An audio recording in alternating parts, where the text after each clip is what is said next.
Voilà, bonjour à tous.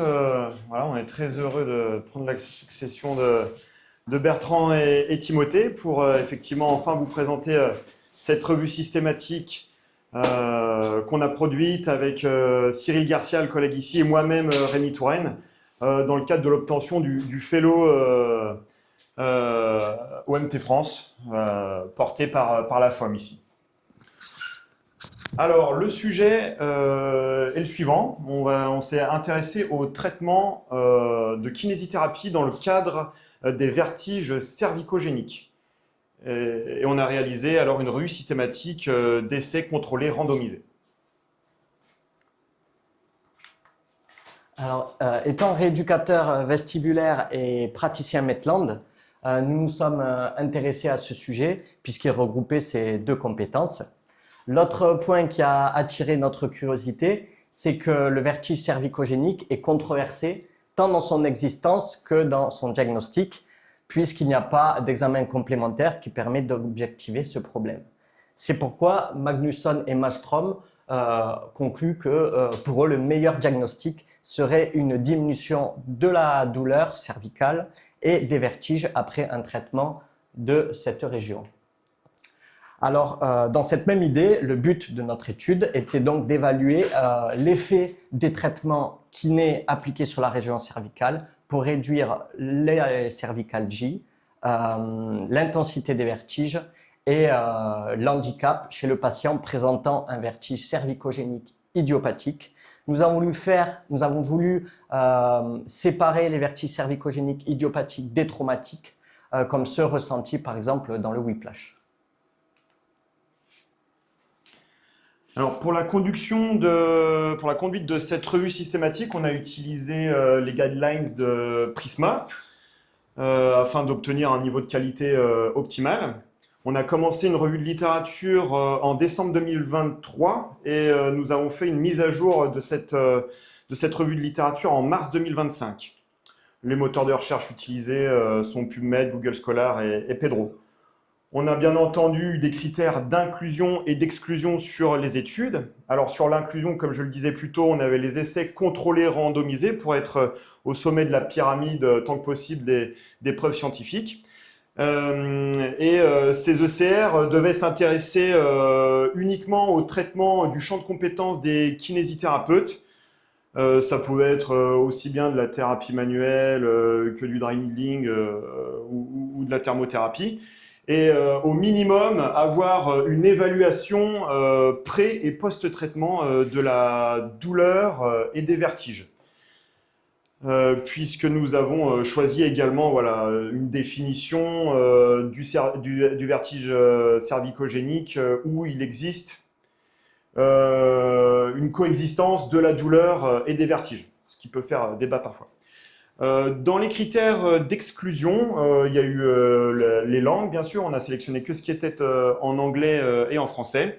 Et puis, comme l'expliquait précédemment Cyril, tout ce qui était chirurgie ou traumatisme, ou si les populations n'avaient pas fait l'objet de tri en amont pour l'exclusion des causes extracervicales, telles que tout ce qui était vestibulaire, vasculaire, d'origine centrale, etc., ça, on a éliminé. Et puis, voilà, on a cheminé comme ceci, jusqu'à aussi également atteindre le point d'évaluer la qualité, bien entendu, des ECR sélectionnés. Nous avons coté chaque ECR avec l'échelle Pedro et tout ce qui était au-dessus de 3, finalement, qui représente un risque de biais modéré, ont été sélectionnés. Tout ce qui était inférieur ou égal à 3 avec un haut risque de biais ont été mis de côté.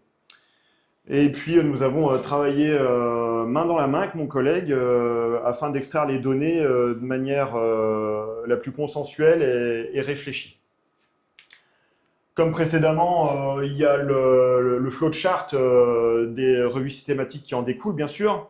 Vous voyez qu'ici, on a quand même screené 730 citations, ce qui a représenté quand même un bon boulot, ça, il faut se le dire, pour extraire une douzaine d'articles, dont une seule dans ces 12 finalement vient des recherches de bibliographie, voilà, qui n'étaient pas dans les algorithmes de recherche prédéfinis. Alors, 7 des 12 études retenues avaient donc une bonne qualité méthodologique, puisqu'elles avaient un score PEDRO supérieur ou égal à 8. La plupart des études évaluaient l'intensité des vertiges et de la douleur à travers une EVA, et le niveau d'handicap, quant à lui, était évalué la plupart du temps grâce au questionnaire du DHI. Il y avait une grande variété dans les traitements kinés utilisés, comme l'a dit mon collègue. On avait de la thermothérapie, du dry needling, des manipulations de la région cervicale haute, des techniques de Maitland, de Mulligan ou encore Des exercices. des exercices. Dans ce premier tableau, nous avons voulu mettre en avant qu'il y avait au cours du temps une amélioration significative de l'intensité des vertiges, ici, de la douleur, ici, et du DHI, quand c'était mesuré, ici, dans le groupe expérimental, alors qu'on ne retrouvait pas cette tendance dans le groupe contrôle au cours du temps, sauf quand le groupe contrôle recevait quand même un traitement. Par exemple, ici, il y avait des exercices dans le groupe contrôle et dans le groupe expérimental, des exercices plus du dry needling. Et que donc, il y avait quand même un effet puisqu'il y avait un traitement. Dans ce deuxième tableau, on remarque la même tendance, mais là, on s'aperçoit qu'il y a une différence significative, pareil, dans l'amélioration de l'intensité des vertiges, dans l'amélioration des douleurs et dans l'amélioration du DHI, dans le groupe expérimental, comparativement au groupe contrôle, que ce soit à court terme, à moyen terme, ou sur des périodes plus longues, comme ici, 1 an. Ou, voilà.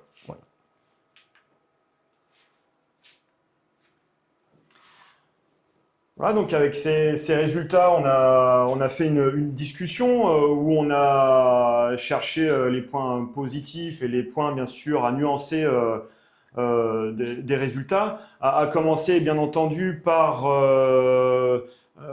la valeur, les scores PEDRO des études, même si on en avait 7 sur 12 qui étaient au-delà de 8, donc avec un fait de faible risque de biais. On en avait quand même quelques-unes aux alentours de 4, donc je pense que ça, c'est à noter. Également, dans notre volonté d'homogénéisation de la population, ce qui sous-tend ici, c'est d'essayer de comprendre le mécanisme physiologique sous-jacent à ce vertige cervicogénique qui peut être débattu. Nous avons donc décidé de sélectionner les études où un lien entre douleur et vertige était fait par les auteurs. Néanmoins, sur cet aspect-là, on peut quand même s'interroger sur la nécessité d'un phénotypage des douleurs, puisque sur l'ensemble des études, aucune ne précisait, même s'il y avait une description relativement succincte, mais aucune ne précisait en profondeur si on était face à une douleur nociceptive, neuropathique, nociplastique ou mixte, quand bien même nous savons que le mécanisme neurophysiologique sous-jacent est différent.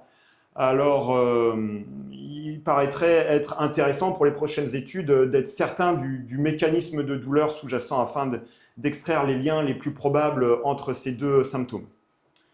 Également, sur les tableaux précédemment présentés, nous étions essentiellement sur des p-values, donc des différences statistiquement significatives, mais bien entendu, il est souhaitable de se demander si il y a une taille d'effet ou une diminution minimum cliniquement importante.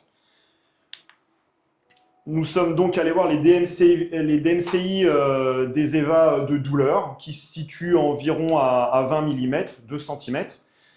Et il y a un petit peu de littérature là-dessus, même si ça diverge légèrement. Et sur les EVA de vertige, il n'y a pas grand-chose. Donc on a transposé aussi sur un 2 cm. Le DMCI du DHI est à 18 points. Et nous avons donc réalisé un dernier tableau ici où, en vert, il y a une diminution certes statistiquement significative des différents paramètres précédemment cités, donc de la douleur ou de la fréquence des vertiges, mais cliniquement importante pour le patient. On a atteint le seuil. Et ce n'est pas le cas, vous le voyez dans les cases oranges, où il y avait de la p-value statistiquement significative, mais pas d'atteinte du seuil de DMCI. Et on se rend compte alors qu'il faut quand même pondérer un peu le propos et savoir si ce qui reste important pour le patient. Alors pour conclure et reprendre le propos de Magnusson et Malmström, il semblerait donc que le traitement kiné appliqué sur la région cervicale permettrait une diminution des douleurs, des vertiges et de l'handicap.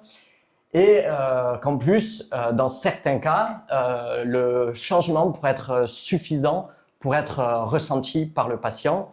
Néanmoins, d'autres études seraient importantes pour clarifier tout ça et infirmer ou pas cette conclusion. Merci pour votre attention et merci à vous deux pour merci à la FOM votre énergie. particulièrement et à tout le monde.